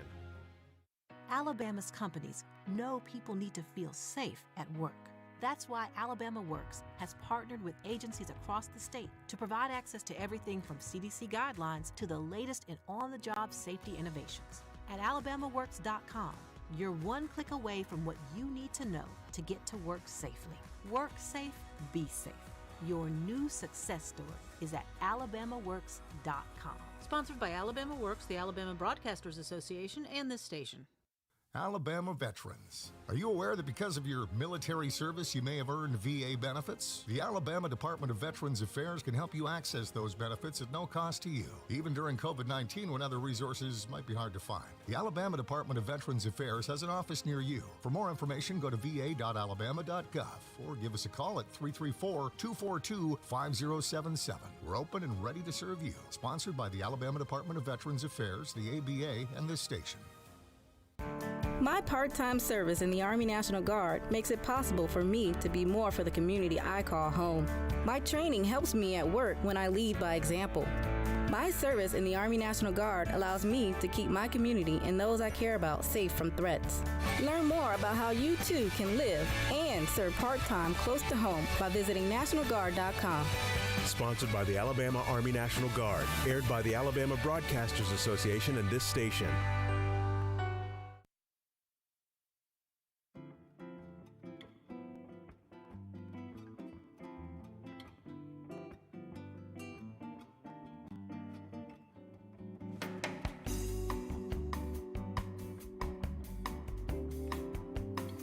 Welcome back to Compact Discourse right here on WEGL 91.1 FM. Hanging out with you for 30 more minutes here on WEGL 91.1, the Big 91 here, Auburn Student-Run Radio Station for 50 years. I'm your host, Jack Hart, joined alongside Alex and Davis, both halves of, what is it? Through the Woods? Yeah. The I give up. #1 movie podcast here on WEGL. I'll let you talk about that in just a second. But first, your War Eagle weather report. 58 degrees here on the plains, 58 degrees and sunny. Go outside and enjoy the fall weather if you haven't already. Grab yourself a PSL and a sweater and hit the town. 73 degrees is your high, 47 is your low. 61 degrees this morning, 70 this afternoon. Going to get down to 51 degrees tonight, so bundle up if you haven't already. I've got my nice fur quarter zip on to prepare for such an eventuality. And of course, that was your one and only Auburn weather report. So we're gonna jump right into the show. But first, Alex and Davis, take it away. If I may say one thing before we get into that, I must issue a correction. It turns out Jimbo Fisher, the contract details allow in the early years he doesn't have to pay a buyout if he leaves. So it appears he may have structured it intentionally to depart soon. I wouldn't leave if I were him. I wouldn't either, but Jimbo is Jimbo, and he sensed the dumpster fire in LSU coming beforehand and left early as well from that. So who knows? Maybe he realizes, oh wait, I actually can't recruit good quarterbacks like he realized that at FSU and then left again. So we'll see what happens. Honestly, Jimbo being Jimbo wouldn't surprise me, but I don't think he will either. So there's that. But anyway, Davis, talk about the show. All right, so today we are recording an episode about something I'm sure if you were a kid, early 2000s, even mid-2000s, late 90s, you definitely saw them, the Scooby-Doo straight-to-DVD movies, those being, in order, Zombie Island, which is Ghost. Alien Invaders. I would have gotten that, Alex, dang it. Alien Invaders and Cyber Chase, which I've seen them all many times. I know Alex has. I know Jack's seen all of them at least once as a kid. That's correct. Zombie Island was in the heavy rotation of VHS tapes that were present in my basement. So before bed, pretty much, it was a 30% chance that Zombie Island would be on my CRT in the basement. We also had Cyber Chase DVD, so many a long car ride was broken up by intermittent cyber chases. So two of those two I'm very fond of. The other two I'm kind of out on, but that's just my opinion. Those are my two favorites. I'm not going to be on the show, so I'll spill my opinion right now. Good choice. They look a lot different than I remember. They're very of their time. Cyber Chase, in a way that after watching a lot of What's New Scooby-Doo, just in my head, I just imagine them in that art style. But their art style is so distinct and cool that I really think it's not giving them enough credit to just discredit the art style entirely. Cyber Chase is in kind of the similar art style as What's New Scooby-Doo. It was the first one that was digitally colored. The other three were all like hand painted, basically. So they look a lot more like classical VHS style. But then you see Cyber Chase is much more like new agey DVD when you watch it. Something to consider. We might talk about on the show. Definitely. Also, a lot of news to discuss. DC Fandom was this weekend. A lot of trailers and stuff to talk about. A lot of exciting movies from that company, but a lot of also head scratchers as well. So we'll be talking about that to start the show before we get into the Scooby-Doo movies. So that's being recorded today. What episode is going live on WEGL today? It's the Hereditary and Midsummer one with Chris Tobias as our guest. That one got a little spooky. Now we had to lighten it up with Scooby-Doo before we move on to John Carpenter's Halloween next week. Okay, so that one will be on WEGL at noon if you want to hear that episode. We got Compact Discourse ends at 10, 2 hours of rock music, and then Through the Lens comes on at 12 o'clock, high noon, if you want to hear about the A24 horror films with Alex and Davis and Chris Tobias, friend of the show. All right, we're going to jump right into a little bit of college football, including the Lane Kiffin fiasco as Lane Kiffin returns to Neyland Stadium for the first time as a head coach since departing Tennessee in 2009. He's been there as Alabama's offensive coordinator and maybe in some other capacity, but he's the first time he's been behind the wheel of another team taking on Tennessee. And Ole Miss gets out of there with a win, but not without some high drama as Tennessee turns the ball over on downs, and the fans at Neyland, specifically the student section, takes a bit of issue with that one. Yeah, that was insane. I wasn't watching the game, actually, and a friend of mine texted me and said, "Are you watching this? Oh, my gosh." And I turned it on. This was reminiscent of Bottlegate with the Cleveland Browns back in 2002. That was a Butch Davis coach Browns team where the Browns threw a pass, he caught it, got a first down, and then they went up and spiked the ball, and then the refs were like, okay, yeah, you spiked the ball. We're going to actually review the play before that, just after they ran a play, which was ridiculous. Insanity. And Browns fans, honestly, not justified, but more justified by comparison than Tennessee, threw stuff onto the field. I only say more because it was the worst call in the history of officiating that I've seen with the Browns game. This one, however, with Tennessee fans, absolutely ridiculous, and it honestly was disgusting because it wasn't that bad of a call for one, and two, the Tennessee athletic director tweeted, how this doesn't represent our fans, our university. We're disappointed by what happened, and every Tennessee fan was like, well, we're justified in it, and the refs shouldn't have screwed us over, is what they said. And I'm like, Okay, so what exactly was the call? Okay, so it was a 4th and 24. Tennessee quarterback throws it. Guy gets about 23 3/4 of a yard, and he's down, and he's ruled just short. And upon review, Tennessee fans think he has it because nobody in the state, people are talking in the stadium, they're cheering. Basically, they think they've got it. And the ref goes out and says the call on the field stands. Actually, I think they said confirmed. And then they lost their minds. And in my opinion, it was completely ridiculous. I mean, there's no place for it in sports in general, let alone the fact that, it was endangering the players and endangering the safety of the people on the field. The band left. The cheerleaders were having to walk using the boards as shields above their head. I mean, it's ridiculous. And it was absurd. It was honestly, dare I say, cool to watch because it was one of those where were you when this happened moments. But outside of that, it was completely ridiculous and uncalled for from Tennessee. But what can you say? It's the Volunteers. Who's surprised? Very few of us. Yeah. How big of a fine's going to come down on him? Has it been announced yet? Well, the SC says $250,000 for stepping onto the field, so I imagine it should be higher. Though knowing Greg Sankey, I imagine it will be significantly higher. Yep. Greg Sankey releases a statement saying, quote, the conference has established expectations for behavior and sportsmanship, and the actions of fans on Saturday night's game were unacceptable under any circumstances. We are accustomed to intense competition every week, but under no circumstances is it acceptable to endanger the contest participants and disrupt a game. We will review existing conference policies and the commissioner's authority to impose penalties and communicate with the leadership at the University of Tennessee and all of the SEC's members universities to make certain this situation is not repeated. Boom. Hey, Ole Miss has done this before too, so that's true. They're not interested in this whole thing. I mean, and Auburn fans apparently have done it before too. The LSU game in 2018, I think Jacob mentioned lots of trash being slung onto the field that year. But interesting. I don't know. It's just, it's ridiculous. I mean, it really there's no justification for it either. Is the craziest thing is the fact that people are defending it. There doesn't seem to be a lot of we messed up. From the fans, at least. Not again, this is Twitter, and they're not representative of 100,000 people in a stadium. Not at all, right? Mm-hmm. But if those fans were, in fact, at the game and did it, there didn't seem to be much regret. Like, I think it's almost okay if you at least show some remorse. Like, if you meant, okay, look, it was a crazy game. We got too into the moment. Maybe night game got a little too tipsy. I don't know. But there was none of that. All I saw was people upset that the refs still messed up when they didn't. It wasn't a bad call. It really wasn't.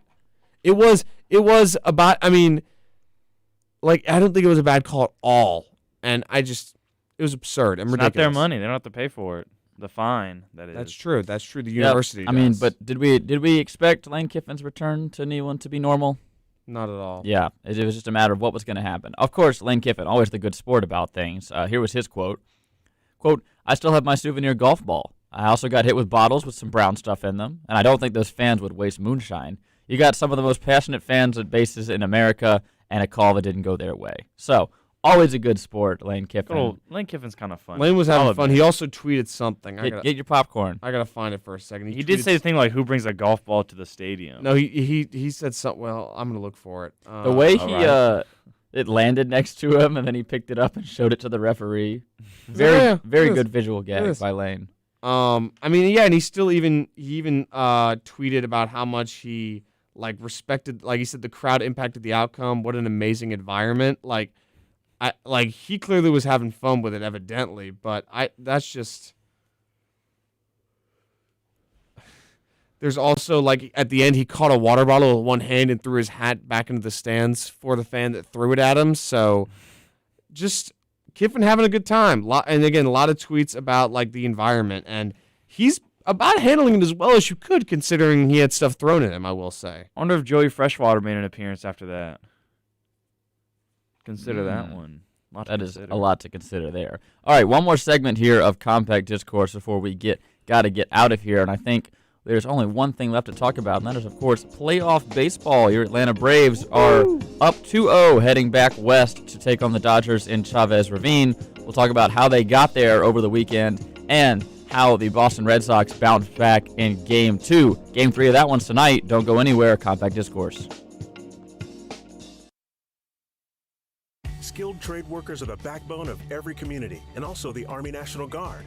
Soldiers train to keep the power flowing, engines running, and in every other trade needed to accomplish the mission. These soldiers are on the fast track to learning skills that can set them up for success at home with companies looking to hire the best. Their resumes are being built through their paid training and part-time service. Find out how you too can learn a trade profession by visiting NationalGuard.com. Sponsored by the Alabama Army National Guard. Aired by the Alabama Broadcasters Association and this station.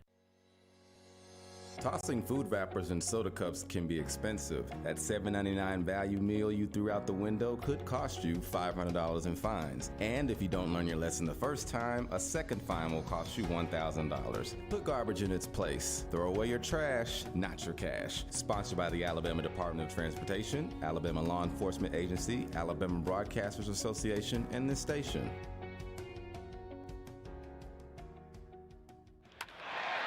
You can beat your toughest opponent. You can beat your best time in the mile. You can beat that old largemouth bass. But one thing you should never try and beat is a train. If a train is approaching, don't risk your life trying to beat it, because beating the train is a deadly game. Drive safe, Alabama. Sponsored by ALDOT, the Alabama Broadcasters Association, and this station. All across the nation, we are here for our communities. We're doing our part to get supplies where it's needed in order to fight COVID-19 together. It feels good to be out there to assist our community. I would like our friends and family to know that your National Guardsmen are always ready and always there. Visit NationalGuard.com to find out more. Sponsored by the Alabama Army National Guard. Aired by the Alabama Broadcasters Association and this station. WEGL Auburn.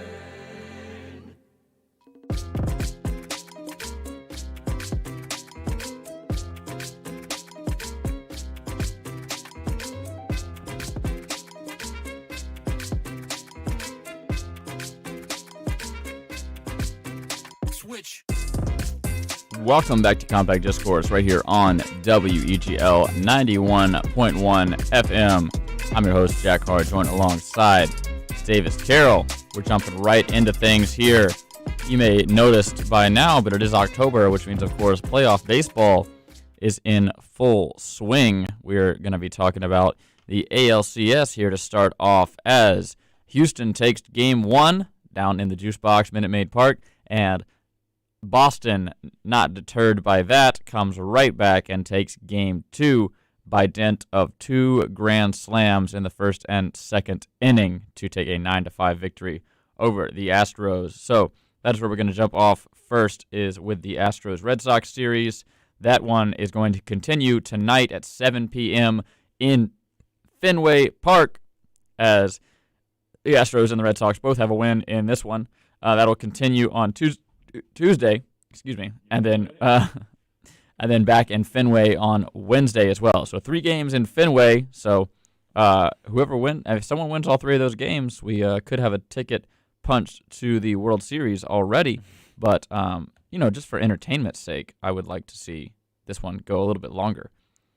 So where to begin with this one? We will, I guess, just jump right into game 1 if I can find it. Where's Game 1 hiding? Anyway, I will tell you that the Astros did win Game 1. Stanek gets the win in that one. He's 1-0 in the playoffs now. Robles gets the loss in this one, and Presley gets the save, as in a very tight game, the Astros edge out the Red Sox 5-4, 11 hits to 10. Go the Astros and get an opening win in the series. And then the next day, on Saturday afternoon, it was the Red Sox by dint of 2 grand slams, taking an 8-0 lead and never looking back as they win 9-5 in Fenway. Eovaldi gets the win in that one. Garcia takes the L after getting chased early. So that was, of course, J.D. Martinez and Rafael Devers teaming up to put 8 runs on the board for Boston.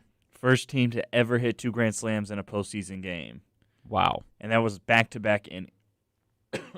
Yeah. Or was it the same inning? It was in innings 1 and 2. Okay, that's why inning 2 was so long. I remember you turned it on and you're like, it's still the second inning. Yeah, I think like for... the entire second quarter of the Georgia game, the second inning was longer than that. Crazy.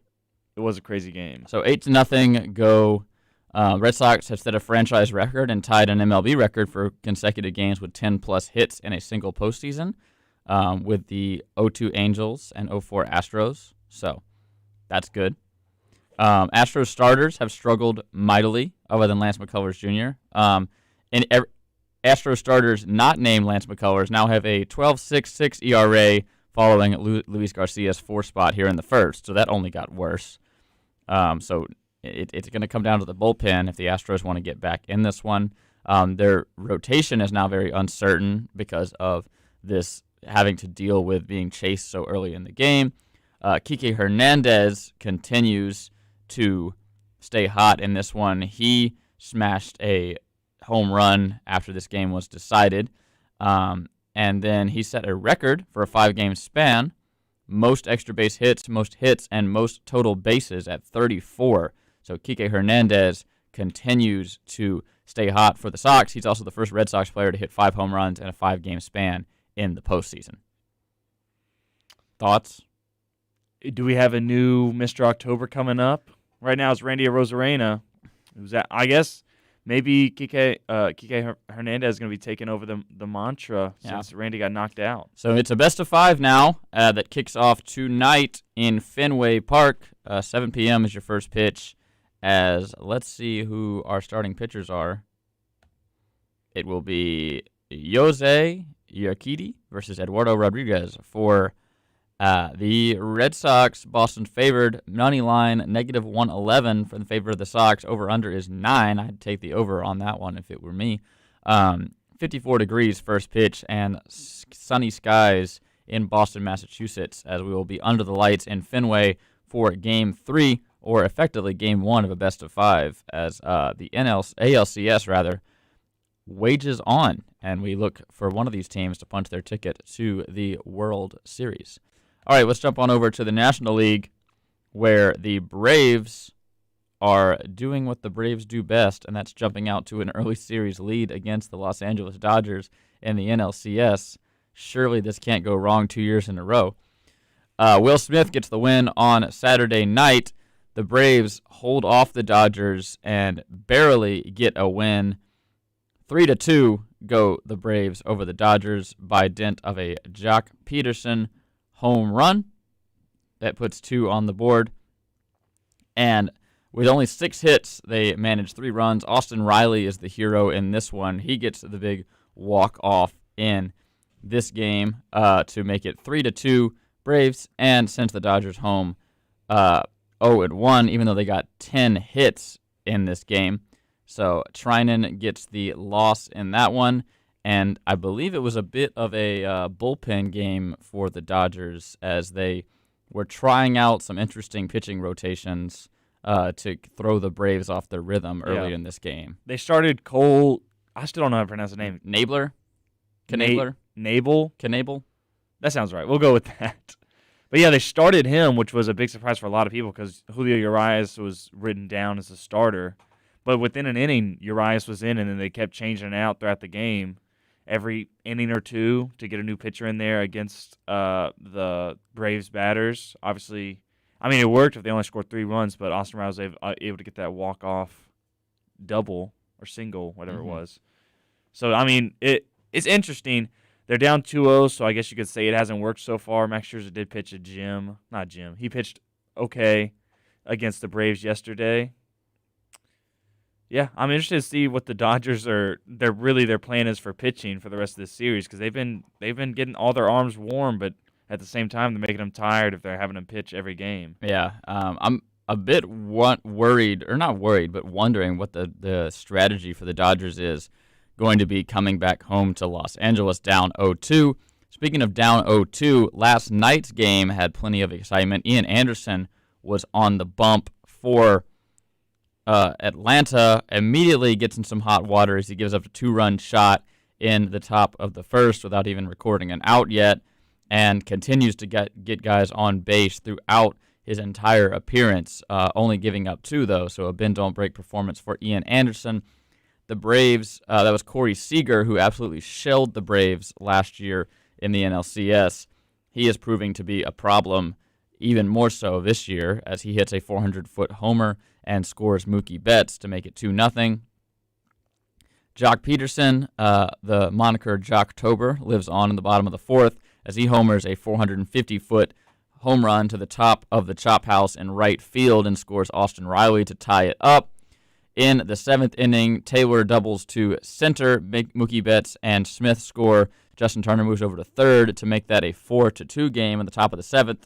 All hope appears to be lost for the Atlanta Braves until Ozzie Albies comes up to the dish. He singles to right and scores Rosario. Then Riley doubles to deep center to score Ozzie Albies with those wheels all the way over to goes first to home to make it 4-4. And then, you know what? We all know what happens now. Bottom of the 9th inning, Will Smith is pitching for the Braves, and Eddie Rosario singles and scores Swanson, who was based at second base after the ball goes in and out of Corey Seager's glove, sitting there at second. And that is going to be a second walk-off win for the Atlanta Braves in the NLCS. On paper, the Dodgers had this one pretty much won. They issued just 2 walks to Atlanta's 9. They threw more strikeouts. They stole 4 bases to Atlanta's none. But it was Atlanta who clutched up when the time came. They were only favored to win for about 1 inning of this game. And you know what? That's all they needed because it was the most important inning, bottom of the 9th. Eddie Rosario, hero of the night. He goes 4 for 5. After a pop-out, he reached on an infield single to center, single to left, and single to shallow center. So not his swinging for the fences, but getting the job done, including getting a walk-off hit, goes Eddie Rosario, your leadoff hitter for the Atlanta Braves. And Ron Washington, third base coach, he was trending earlier today for the risky third base sins he was given, but they worked out. He was given the green light to Eddie Rosario on that Ozzie Albies single, I think. Mm-hmm. Got him home. It was pretty close. And Ozzie got home. Maybe a contested play if the catcher doesn't drop the ball, but the tying run to make it 4-4 was a send by Ron Washington for the wheels of Ozzie Albies. So Braves are sitting pretty. It'll be a fun plane ride out to Los Angeles for the Braves as they will take on the Dodgers in the Chavez Ravine on Wednesday. I believe. Is it Wednesday? That should be right. I'll check real quick. And I just closed my ESPN app right when he asked that. I closed my schedule app as well. So it'll be 3 games over in Dodger Stadium. So the Braves have a chance to clinch while they are out west, but games 6 and 7 will be back home, I believe is how we do it in baseball. They keep changing it. The next 3 games are at Dodger Stadium. And Tuesday, Wednesday, Thursday, and then on Saturday it'll be back. Saturday, Sunday it'll be Game 6 back in Truist. Yeah, Game 6 for Dodgers Braves will be on Saturday at 4 p.m. Game 7, if necessary, will be at 7 p.m. for Red Sox Astros. So the Braves have a chance to hoist the pennant while they are out west, but a lot of work to be done still, and I think this Braves team knows that better than anybody else. It is not over until it's over.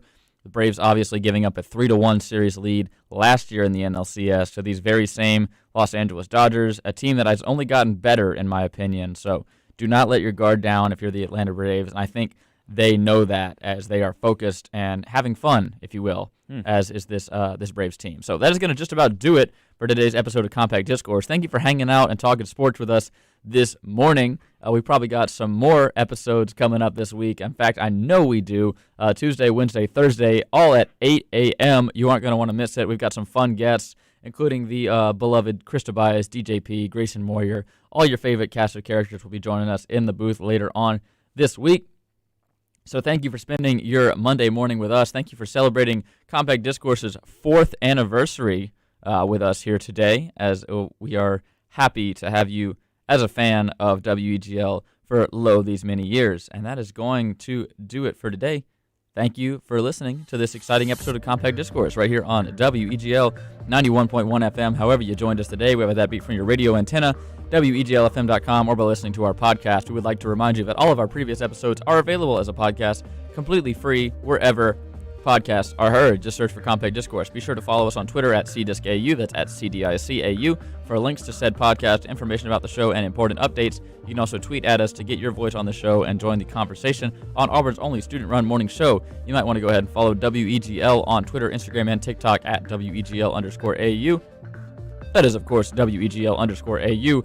Our dedicated team of marketing professionals is working tirelessly to provide you high-quality content for you fans of the station. And with that, for Jack Hart, Alex Houston, and Davis Carroll, this has been another exciting episode of Compact Discourse. We wish you a great rest of your Monday. Stay warm. We will talk at you tomorrow for the Tuesday edition of Compact Discourse, 8 a.m. right here. This is Jack Hart signing off. As always, War Eagle, and go 1-0, just like the Auburn Tigers did this weekend. Have a great day.